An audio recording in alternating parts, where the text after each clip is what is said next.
스피치 박사가 전하는 3분 스피치 기법 4부 특강 신체 표현 기초 학습편 3분 스피치는 이렇게 준비하시면 돼요. 많은 도움이 되시리라 믿습니다. 이번 시간은 여러분께 예고한 바와 같이 신체 표현 기법이라는 주제로 함께 생각해보는 시간을 갖겠습니다. 여러분 기대되시나요? 네, 좋습니다. 본격적인 신체 표현 기법의 학습에 앞서 스피치 이론에 대해 간략하게나마 여러분과 함께 생각해 보고자 합니다. 우리는 그동안 3번의 학습 과정을 통해 3분 스피치를 위한 내용 표현 기법에 대해 살펴봤습니다. 그렇지요? 네, 그렇습니다. 이와 같은 내용 표현은 글로 표현했다고 해서 글말이라고도 합니다. 여러분 중에는 이 글말이라는 표현이 다소 생소하게 들리는 분도 있을 수 있겠네요. 왜냐하면 글과 말이 함께 섞여 있으니까요. 그렇지요? 하하. 네, 이해합니다. 그런데 금방 익숙해지실 겁니다. 글로 표현하는 말이라는 뜻으로 해석하면 어떨까요? 우리는 이러한 글말, 즉 카톡이나 편지 등을 통해 자신의 의사를 상대에게 전달하지요.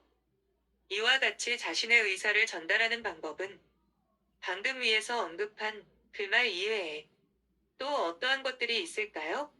네, 그렇습니다. 말로 자신의 의사를 전달하기도 하고 몸짓으로 자신의 의사를 전달하기도 하지요.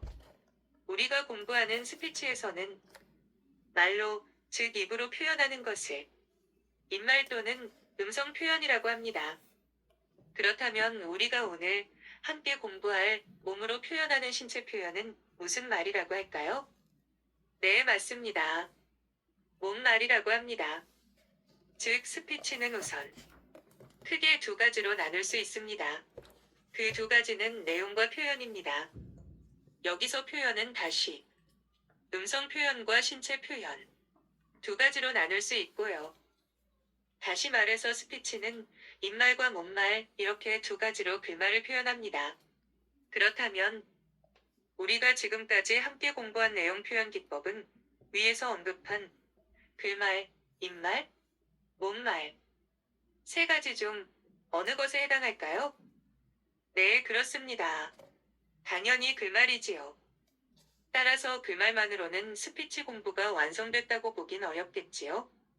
이것은 마치 요리사에게 음식 재료만 준비된 상태라고 할 수 있으니까요.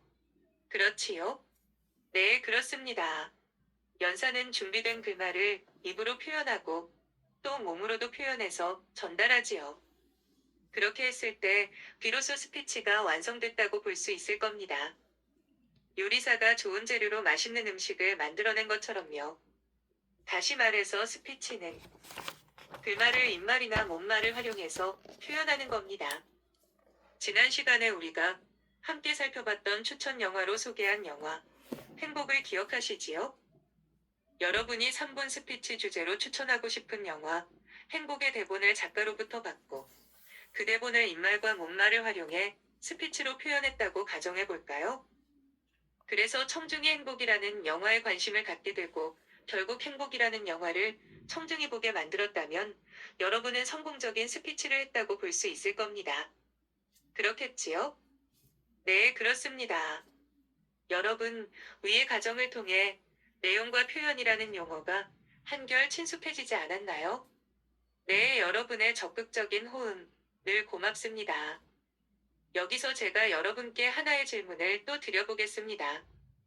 우리가 스피치할 때 내용을 글로 표현한 글말을 효과적으로 전달하기 위해서는, 즉 그 글말의 내용을 눈에 잘 띄게 강조하기 위해서는 우리는 보통 어떤 방법을 활용하지요? 네, 그렇지요. 여러분께서 방금 말씀하신 대로 빨간 펜으로 밑줄을 긋거나 형광펜을 사용해 내용을 강조해서 전달 효과를 높일 수 있을 겁니다. 그렇다면 입말은 중요하다고 생각하는 부분을 어떻게 효과적으로 전달할 수 있을까요? 입말 즉 음성 표현의 강조 방법에 대해서는 내용 표현 기법 2번째 시간에 제가 잠깐 언급했었는데요. 혹시 기억하고 있는 분이 계실까요? 네, 그렇습니다. 대단하십니다. 우리 선생님께서 말씀하신 것처럼 대표적인 입말의 효과적인 전달 방법은 발표 주제나 강조할 단어, 즉 중요한 부분에서는 좀 더 크게, 또박또박, 천천히 말하는 겁니다. 그렇습니다. 물론 예외는 있지만 대부분의 음성 표현의 강조 방법은 위와 같습니다. 그렇다면 여러분께 여기서 중요한 하나의 질문을 더 드리고 싶습니다. 내용을 효과적으로 전달하기 위한 신체 표현은 주로 어떤 방법을 활용할까요? 네, 제스처요? 와우. 방금 답변해 주신 선생님들께서는 제 수업을 어디서 들은 경험이 있으신가요? 하하. 여러분, 맞히기 어려운 문제라고 생각해서 보기를 드리려고 했는데 금방 맞히시는 분들이 많이 계시네요. 신체 표현은 방금 말씀하신 제스처 외에도 연사의 표정, 시선, 자세 등이 있거든요.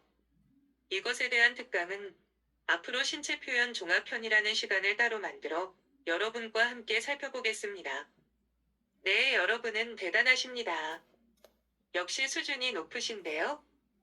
그렇다면 이제 우리의 과제는 내용을 효과적으로 청중에게 전달할 수 있는 제스처를 배우고 익히는 겁니다. 그렇지요? 네, 여러분의 반응이 오늘도 뜨겁습니다. 오늘도 스피치 수업이 성공적으로 잘 될 것이란 강한 믿음이 듭니다. 여러분, 그럼 스피치의 도움이라 불리는 제스처에 대해 함께 살펴볼까요? 네, 좋습니다. 거추장스럽기만 했던 우리의 손이 잘 활용하면 우리의 발표를 돕는 스피치의 도움이 역할을 합니다. 네, 손 대신 선생님? 아, 네. 아, 네, 제스처 실행 방법에 대해 빨리 알고 싶으시다고요? 네, 알겠습니다. 여러분의 배움에 열기가 오늘도 뜨겁게 느껴집니다. 네, 그래서 지금부터 본격적으로 실행할 겁니다.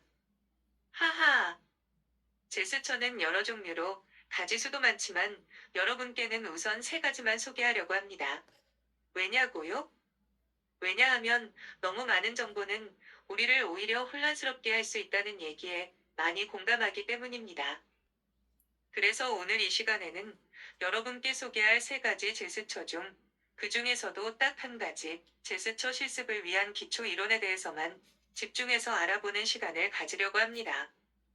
우리가 무엇이든 한 가지를 제대로 익히고 나면 두 번째와 세 번째는 쉽게 익힐 수 있으니까요. 오늘 이 시간 이후에는 아마도 여러분께서 다른 사람들이 사용하는 제스처를 주의 깊게 살펴보게 되실 겁니다. 그러면서 내가 사용하면 좋겠다고 생각하는 제스처가 있다면 처음엔 그 제스처를 모방하며 자신에게도 정말 잘 어울리는 멋진 제스처로 만들어 가시길 바랍니다. 여러분께 소개해드릴 첫 번째 제스처는 숫자를 표현하는 제스처입니다. 즉, 지난 시간에 살펴봤던 영화, 행복의 스피치 내용을 예문으로 활용하자면, 제가 이 영화, 행복을 여러분께 추천해드리고자 하는 이유를 세 가지만 말씀드리자면에서, 의 세 가지와, 첫째, 둘째, 셋째와 같은 순서를 나타내는 서술에는 제스처를 활용하라는 겁니다. 다시 말해서 숫자에 관련된 내용의 제스처를 사용하면 효과적이라는 겁니다. 위와 같이 숫자와 관련한 제스처뿐만 아니라 우리가 모든 제스처를 활용할 때 유념할 사항을 세 가지만 말씀드리자면, 첫째는 타이밍을 맞추라는 겁니다. 세 가지만 해서 세라는 첫 음절, 즉 강조하려는 단어의 첫 글자에 맞춰 제스처를 완성해야 한다는 겁니다. 부언하자면 강조하려는 단어의 첫 음절에 해당하는 말과 제스처를 동시에 잘 맞춰 사용해야 한다는 얘기지요. 다시 말해서 세 가지만 이라는 말이 나오기 전이나 말이 다 끝난 뒤에 손가락 세 개를 들어 청중에게 펼쳐 보이지 말라는 겁니다. 만일 그렇게 된다면 타이밍을 맞추라는 제스처의 원칙에 위배돼서 자연스러움을 잊게 되기 때문입니다. 둘째는 강조 전에 멈추라는 겁니다. 새의 제스처를 맞추는 요령은 강조하려고 하는 단어 전부터, 즉 이유를 부터 제스처를 시작하면서 자연스럽게 이어가는 방법이 있긴 합니다. 하지만 여기서 여러분께는 위에서 언급한 말을 멈추고 제스처를 실행하는 방법을 추천합니다. 그것은 이유를 말씀하신 후 말을 멈추고 손가락 3개를 들어 펼쳐 보여 제스처를 완성하며 동시에 강조하고 싶은 3가지만을 말씀하시는 겁니다.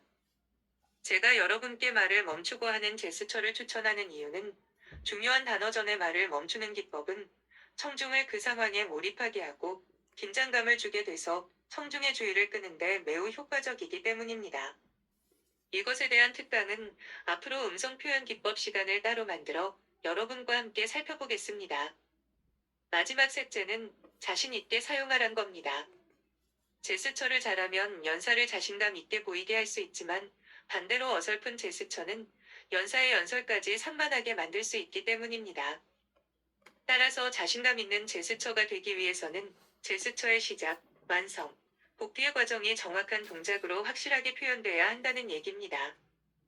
여러분, 지금까지 우리는 스피치의 기초 이론과 소개해드릴 3가지 제스처 중 첫 번째, 숫자를 표현하는 제스처에 대한 실행을 위한 기초 이론에 대해 함께 살펴봤습니다. 그럼 여러분과 함께 오늘 배운 내용을 정리해볼까요? 네, 좋습니다. 우선 스피치는 크게 2가지로 나눌 수 있다고 했는데, 여러분 기억하시나요? 네, 그렇습니다. 내용과 표현입니다. 여기서 표현은 다시 2가지로 나눌 수 있지요. 그것은 무엇과 무엇일까요? 네, 맞습니다. 음성 표현과 신체 표현이지요. 여러분 모두 잘하고 계십니다. 여러분 그럼 음성 표현은 2글자로 무슨 말이라고 한다고요? 네, 입말입니다. 그럼 신체 표현은 무슨 말이라고 할까요? 네, 그렇습니다. 뭔 말이고요. 여러분, 그렇다면 내용 표현은요? 네, 그렇고 말고요. 당연히 글말이지요. 여러분, 우리가 글말을 눈에 잘 띄게 강조하기 위해서 빨간 펜이나 형광펜을 사용하듯이 입말은 보통 어떻게 강조한다고 했지요? 네, 맞습니다. 여러분, 대단하십니다. 좀 더 크게, 또박또박, 천천히 말해야 강조가 된다는 얘기지요. 여러분과 반복의 힘을 실감하는 순간이네요. 그렇지요? 하하. 그럼 뭔 말은 주로 어떤 방법으로 강조한다고 했지요? 네, 그렇습니다. 제스처입니다. 그렇다면 여러분, 우리가 이 제스처를 활용할 때 유념해야 할 3가지가 있다고 했는데, 여러분 기억하시나요? 네, 좋습니다. 첫째는? 네, 그렇지요. 타이밍을 맞추라는 것이지요. 이 얘기는 제스처와 무엇의 타이밍을 맞춰야 한다는 얘기일까요? 네, 그렇습니다. 강조할 단어의 첫 음절입니다. 즉, 강조할 단어가 3가지만이라는 단어일 때 어디에 제스처를 맞추라는 얘기일까요? 네, 그렇고 말고요.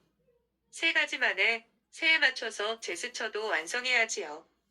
그럼 제스처를 활용할 때 유념해야 할 3가지 중 2번째는요? 네, 맞습니다. 강조할 단어 전에 멈추라는 겁니다. 즉, 이유를 3가지만 이라는 예문에서는 이유를까지 말씀하신 후 3가지만을 강조하기 위해 말씀을 멈추라는 것이지요. 네, 좋습니다. 끝으로 제스처를 활용할 때 유념해야 할 3가지 중 마지막 3번째는요? 네, 그렇습니다. 제스처를 자신있게 사용하라는 겁니다. 와우! 여러분, 정말 잘하시는데요? 놀랍습니다. 그럼 본격적인 제스처 실습을 위한 5부 스피치 특강을 앞두고 여러분께 의미 있는 질문을 하나 드리려고 합니다. 따라서 여러분께서도 의미 있는 답변해 주시길 기대합니다. 우리가 제스처를 잘 익히기 위해서는 어떤 방법이 가장 효과적일까요? 네, 맞습니다. 딩동댕입니다. 여러분, 센스가 역시 대단하십니다. 그것은 바로 5부 스피치 특강과 함께하는 겁니다. 하하하. 여러분, 여기까지 함께하느라 오늘도 수고 많으셨습니다. 아울러 수업에 적극적으로 호응해주신 여러분 모두에게 감사의 마음을 전합니다. 제스처 실습을 뒤로하고 이론 수업을 마친 이 시점에서 지금 제게 떠오른 속담은 바로 급할수록 돌아가라는 겁니다. 다음 시간에 우리가 본격적으로 함께 실습할 제스처는 3가지 중 첫 번째에 해당하는 숫자를 표현하는 제스처입니다. 여러분 기대되시나요? 네, 좋습니다. 끝으로 여러분과 함께 외치고 오늘의 3분 스피치 4부 특강 마무리하겠습니다. 3분 스피치. 잘 될 거고, 잘해왔고, 잘하고 있어. 다 함께 박수. 짝짝짝짝짝, 짝짝짝짝짝, 파이팅. 이상은 김현기 교수님의 파워 실용 스피치 특강 내용의 일부입니다. 혹시 위 내용에 관심이 있다거나 더 많은 정보를 원하신다면 구독, 좋아요 꼭 눌러주시길 바랍니다. 그리고 주변 분들에게 공유 부탁합니다. 감사합니다.